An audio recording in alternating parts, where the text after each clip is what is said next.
qué gusto estar aquí de nuevo. Mi nombre es Nadia Jiménez y les doy la bienvenida a las alumnas y alumnos de lengua materna de segundo grado de secundaria.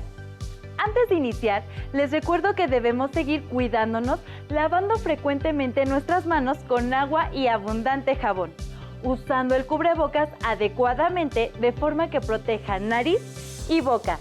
Y aunque juntos, guardar y pedir la sana distancia. La salud es lo primero. Además, ¿ya hicieron algo de ejercicio? Les saludo. Soy la profesora Corina Estefanía Flores González y efectivamente es un gusto estar aquí en una sesión más de Lengua Materna 2, a la que hemos titulado Decir o Referir. Con esto nos referimos a los diferentes verbos que pueden utilizar al momento de escribir una biografía. Sí, vamos a escribir la vida sobre una personalidad destacada. Los tipos de verbos para referir ideas son importantes en cualquier texto. ¿Listas y listos? Muy bien, pues iniciemos. En esta sesión, el aprendizaje esperado es: escribe un texto biográfico y el propósito es utilizar verbos para referir ideas en otros textos. Las biografías se elaboran a partir de la vida y hechos de un personaje que haya sobresalido de entre los demás, y los verbos sirven para incluir una cita textual, una frase o idea que nos ayuden a darle coherencia a este tipo de textos. Los materiales que van a necesitar para esta sesión son su cuaderno y lápiz o bolígrafo para que puedan tomar notas. También podría ayudarles tener a la mano su libro de texto. Recuerden que todo lo que vean hoy es para reforzar su conocimiento, así que les recomiendo llevar un registro de las dudas, inquietudes o dificultades que surjan durante los planteamientos de esta sesión. Muchas de estas las podrán resolver al momento de consultar su libro de texto y revisar sus apuntes. Es común que la mayoría de las personas sientan admiración por ciertos personajes como deportistas, actores, escritores, científicos, cantantes, entre otros, ya sea por sus acciones, ideas, descubrimientos, logros y más aspectos que sean dignos de contarse. Algunos de estos personajes no pertenecen a nuestra época y otros sí. Y textos como las biografías nos dan la oportunidad de conocer más de ellos y de sus aportaciones. Así es, las biografías nos brindan la posibilidad de conocer más acerca de estos personajes que pueden pertenecer a distintos ámbitos. Dado que las biografías se nutren de otros documentos, es importante saber cómo citarlos para que formen parte de nuestra escritura. Es por ello que conocer el uso de los verbos resulta fundamental. Mientras escuchaba el propósito de la sesión, me surgió una duda, profesora. ¿Cómo podemos usar los verbos? Bueno, aunque estos forman parte de nuestro hablar, ya que los ocupamos de manera cotidiana e incluso inconsciente, existen algunas reglas, sobre todo en los textos escritos, que nos ayudan a que las ideas sean precisas y entendibles. ¿Qué les parece si recordamos algunas cosas básicas acerca de los verbos? Los verbos son palabras que en su mayoría expresan acciones que se pueden realizar. La forma en que los mencionamos es a partir del infinitivo, el cual expresa la acción de una manera genérica, sin entrar en particularidades sobre las circunstancias en que dicha acción se realiza. Por ejemplo, amar, reír, correr. Para utilizarlos, solemos conjugarlos. De ese modo, el verbo podrá expresar quién realiza la acción, número, si es singular o plural, y modo y tiempo. Cuando utilizamos un verbo, en automático realizamos las conjugaciones necesarias para adecuarlos a lo que queremos decir. ¿Qué les parece si los identificamos en un fragmento? Leamos. Hoy sabemos que los planetas se mueven en órbitas fijas alrededor del Sol. En los tiempos de Galileo, casi todos los astrónomos creían que la Tierra ocupaba una posición fija. ¿Identifican los verbos presentes en este fragmento? Veamos dónde se ubican. En este fragmento encontramos verbos como sabemos, mueven, creían, ocupaba, cada uno conjugado en tiempos gramaticales distintos. ¿Notan cómo los verbos resultan indispensables al momento de escribir cualquier texto? En el ejercicio anterior pudimos notar cómo en un mismo texto podemos encontrar diferentes verbos, cada uno con una función específica. Existen textos como las biografías en los que predomina el uso de verbos en copretérito o pasado, como algunas veces se le dice, para dar a conocer las situaciones que vivió el personaje. Recuerden que cuando redactamos un texto es importante considerar los verbos a emplearse, para que de ese modo nuestro escrito sea entendible. En las biografías es común incluir ideas de diferentes fuentes consultadas para darle sustento a lo que se presenta. De ese modo, los lectores pueden consultar estas fuentes primarias y ampliar sus conocimientos. ¿En qué personas se deben conjugar los verbos para poder introducir palabras mencionadas por otras personas? ¿Tienen alguna idea? Acompáñame a leer la siguiente diapositiva. En esta tabla podemos observar el verbo referir, conjugado en diferentes personas gramaticales y en dos tiempos verbales muy usuales en las biografías. ¿Cuál de estas es la más apropiada para introducir palabras dichas por otras personas? Así es, se trata de la tercera persona del singular, él. Con esta podemos indicar que una idea no es nuestra, sino de otra persona. La tercera persona se utiliza para incluir información no solo en una biografía, sino en otros textos, pues con esta le damos crédito a la persona que opina o aporta información y nos cuidamos de realizar plagio. Para introducir estas ideas, se pueden utilizar ciertos verbos que indican en dónde inicia la cita o la referencia. Entre ellos, podemos encontrar algunos como los verbos decir, afirmar, explicar, declarar y comentar, conjugados en la tercera persona del singular, nos ayudan a indicar que el texto que se presenta a continuación fue dicho por otra persona. ¿Qué otros verbos conocen con un significado similar? Por ejemplo, yo conozco los verbos aseverar, sostener, reiterar, apuntar, entre otros, que nos permiten integrar la información, ya sea mediante un discurso directo o indirecto. Profesora, ¿podría hablarnos un poco más al respecto? Claro que sí. En una biografía decimos que utilizamos un discurso directo cuando repetimos palabra por palabra lo que otro dice, lo que da cierta objetividad al discurso. En el caso del discurso indirecto, se realiza una paráfrasis de lo dicho, pero sin alterar el sentido de lo que se dice. Leamos juntos algunos ejemplos que nos hablan acerca del papel de las mujeres en la Revolución Mexicana. Aquí podemos observar el uso del discurso directo, pues se rescatan las palabras exactas de quien lo dice.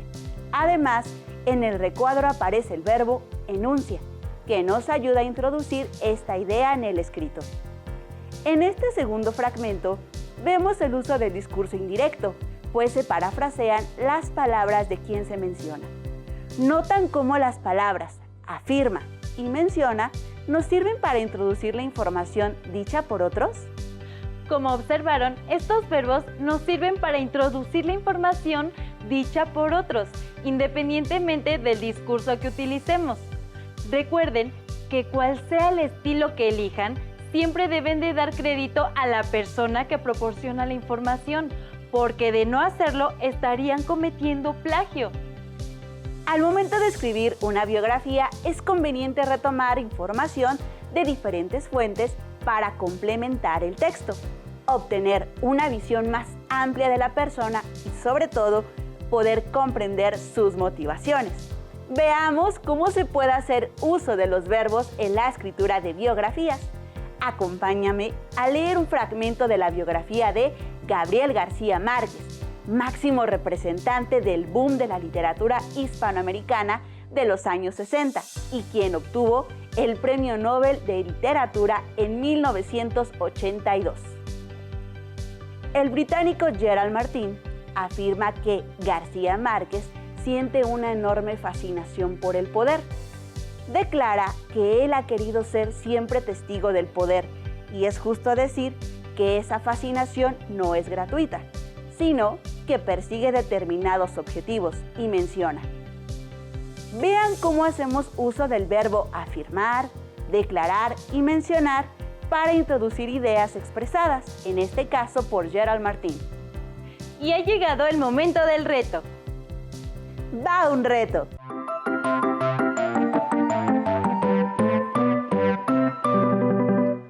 Pongan mucha atención. Construyan oraciones utilizando los siguientes verbos que nos ayudan a introducir la información. Por ejemplo, Carlos Chimal aseveró que Mario Molina es pionero del ambientalismo. ¿Entendido?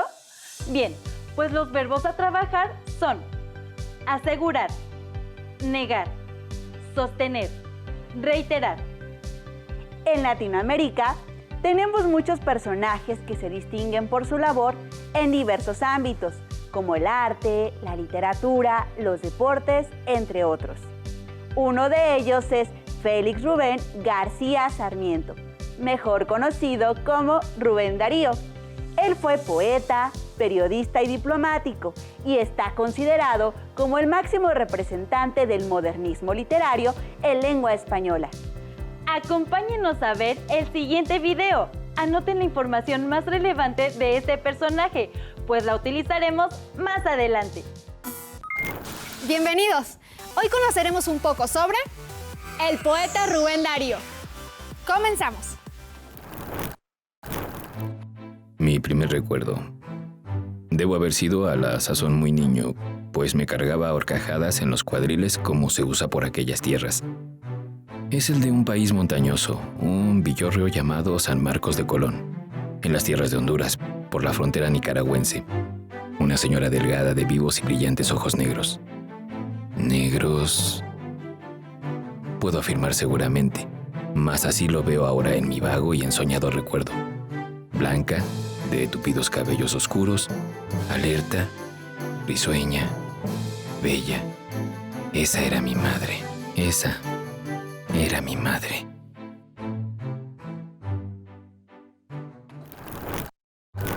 Félix Rubén García Sarmiento nació el 18 de enero de 1867 en Metapa, Nicaragua.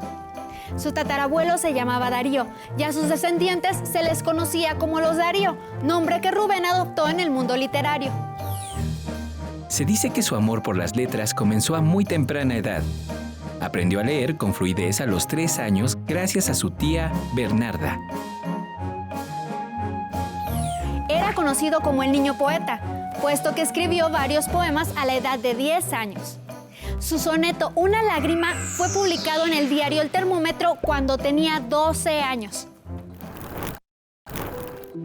Se cuenta que cuando tenía 13 años, se enamoró de una trapecista de circo, y cuando ésta se fue, quiso irse con ella. Así que hizo una audición para actuar como payaso, pero no pasó la prueba. Con apenas 19 años viajó a Santiago de Chile. 2 años después, en 1888, publicó una de sus grandes obras, Azul.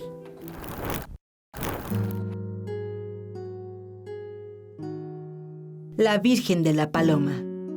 La madre mostraba al niño la paloma y el niño, en su afán de cogerla, abría los ojos, estiraba los bracitos, reía gozoso, y su rostro al sol tenía como un nimbo. Y la madre, con la tierna beatitud de sus miradas, con su esbeltez solemne y gentil, con la aurora en las pupilas y la bendición y el beso en los labios, era como una azucena sagrada, como una María llena de gracia, irradiando la luz de un candor inefable. El niño Jesús, real como un Dios infante, precioso como un querubín paradisiaco, quería asir a aquella paloma blanca bajo la cúpula inmensa del cielo azul. El gran poeta nicaragüense fue el indicador y principal promotor del modernismo en la lengua castellana. Rubén Darío condujo la literatura en lengua española a la modernidad, al liberar a la poesía de las formas tradicionales y encaminarla hacia la búsqueda de la belleza en lo sensorial, la luz y el color, aunque seguía muchas reglas de la poesía tradicional. Las experiencias vividas en su búsqueda por encontrar lo puro, lo bello y lo nuevo incluyeron desde el cosmopolitismo y lo exótico hasta el escapismo y el misticismo. Fue reconocido también como padre del modernismo. Entre sus obras principales están Azul, 1888, Prosas profanas, 1896 y Cantos de vida y esperanza, 1905. El siguiente poema es representativo de su poesía en la guerra. Representa un tributo a su persona y a los valores de libertad que defendió. Escapismo, evasión o huida mental de la realidad. Canción de otoño en primavera. Juventud, divino tesoro, ya te vas para no volver. Cuando quiero llorar, no lloro, y a veces lloro sin querer. Plural ha sido la celeste historia de mi corazón. Era una dulce niña en este mundo de duelo y de aflicción. Miraba como el alba pura, sonreía como una flor. Era su cabellera oscura hecha de noche y de dolor. Yo era tímido como un niño. Ella, naturalmente, fue, para mi amor hecho de armiño, Herodias y Salomé. Juventud, divino tesoro, ya te vas para no volver. Cuando quiero llorar no lloro, y a veces lloro sin querer. El 6 de febrero de 1916, Rubén Darío muere en León, Nicaragua, a los 49 años. En la época de Rubén Darío fue fundamental el desarrollo de medios de comunicación, como el barco de vapor, el cable transatlántico y la proliferación de periódicos para divulgar sus obras. Esto fue todo por hoy. Nos vemos en el siguiente programa. Adiós. Rubén Darío falleció el 6 de febrero de 1916 en León, Nicaragua, luego de haber desarrollado su trayectoria intelectual en varias de las principales capitales del orbe hispanoamericano y de haber sido, para la poesía, la figura más representativa del movimiento modernista. En el periodo que va de finales del siglo XVII a comienzos del siglo XX, es considerado el poeta hispanoamericano más importante, después de Sor Juana Inés de la Cruz. ¿Cómo les fue? ¿Lograron rescatar los puntos más importantes? Aquí tenemos algunos. Presten atención y lean conmigo. Nació el 18 de enero de 1867 en Metapa, Nicaragua. Se cuenta que cuando tenía 13 años se enamoró de una trapecista. En 1888 publicó Azul. Fue reconocido como padre del modernismo. Condujo a la literatura en la lengua española a la modernidad.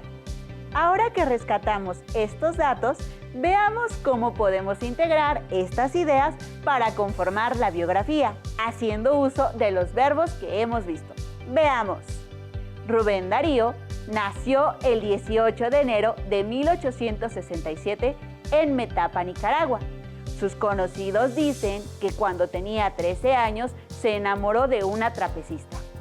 Los críticos literarios afirman que su libro, titulado Azul y publicado en 1888, es una obra fundamental para el desarrollo del modernismo. Como observaron, los verbos resultan altamente útiles para introducir ideas, y más cuando se rescatan de fuentes diferentes. Profesora, leyendo la información me surgió una duda. ¿Cómo podemos saber en qué situaciones debemos de utilizar los verbos decir, afirmar y explicar? ¿Hay alguna diferencia?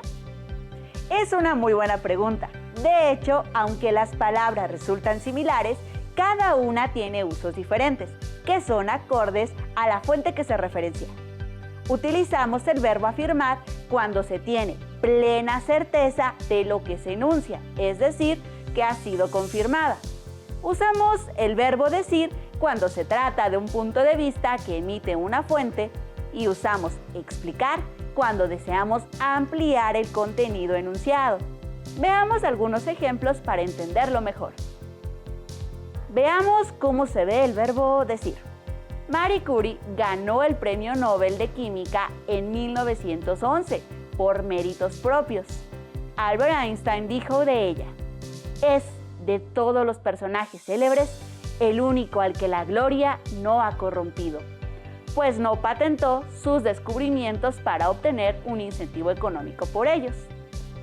En afirmar se escribiría así: Marie nació en 1867, mientras Alfred Nobel inventaba la nitroglicerina, como afirma Ramón Núñez. En este caso ocupamos afirmar debido a que se trata de información que ha sido verificada.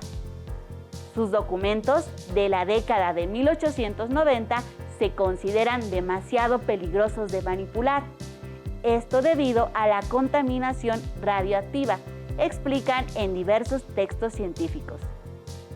Aquí, el verbo explicar cumple la función de aclarar la situación inicial. ¿Qué tal? ¿Ha quedado más claro? Estas son las diferencias entre estos verbos y los casos en los cuales pueden utilizarse. ¿Qué les parece si realizamos un breve ejercicio? Pondremos estos 3 verbos que acabamos de ver y deberán colocarlos en el lugar correspondiente. ¿Listas y listos? ¡Aquí vamos! Tenemos un fragmento que habla del deportista estadounidense Jesse Owens, quien participará en los Juegos Olímpicos de 1936 de Berlín, Alemania, y ganará 4 medallas de oro. Ahora bien, aquí faltan algunos verbos que son afirma, dice y explica. ¿Cuál es el lugar que les corresponde? ¿Listas y listos? Veamos las respuestas correctas. Colocando las palabras en el lugar que corresponde, quedaría: Jesse Owens afirma que Hitler sí lo saludó. Sin embargo, la opinión pública dice que después el Kaiser no repitió los saludos con nadie. A Owens le costó toda la vida entender lo que representó y no supo jugar ese papel, explica Evange Epé. ¿Cómo les fue? ¿Lograron acertar en sus respuestas? Si no es así, no se preocupen. Recuerden que pueden seguir practicando. Por último, hagamos un reto más. Va un reto.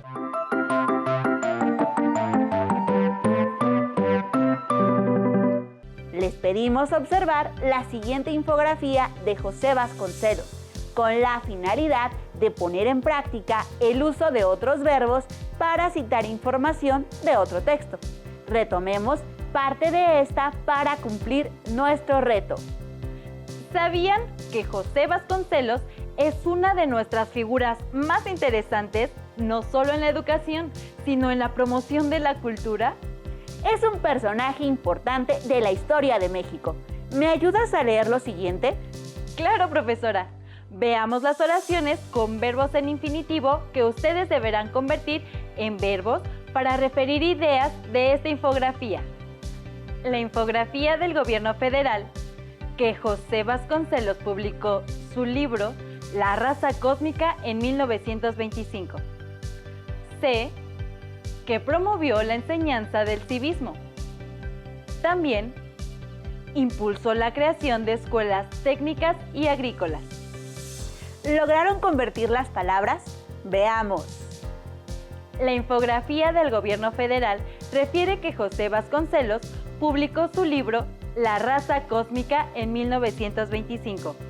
Se informa que promovió la enseñanza del civismo.